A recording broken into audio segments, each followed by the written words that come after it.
Dalawang dayuhan tiklo sa iligal na armas, PNP checkpoint, tinangkang takasan sa Cavite. Umaabante sa balita si Abante reporter Nilo Del Carmen.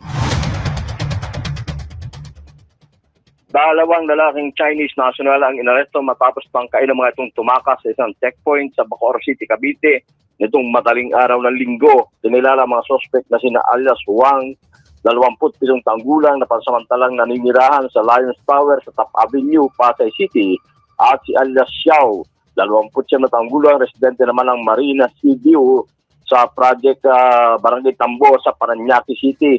Ayon sa Bacoor City Police, dakong alas 2 ng madaling araw nang masita ng pick-up na sinasakyan ng dalawang dayuhan na may improvised plate number sa checkpoint operation sa bahagi ng Daang Hari. Subalit agad ang mga itong tumakas kaya hinabol ng mga pulis.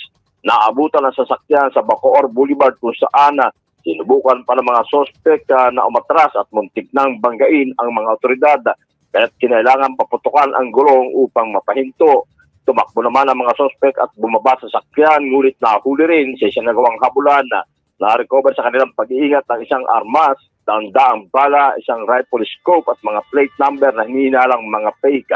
Kakatuhan ng mga sospek ng paglabag sa Republic Act 10591 at sa Omnibus Election Code.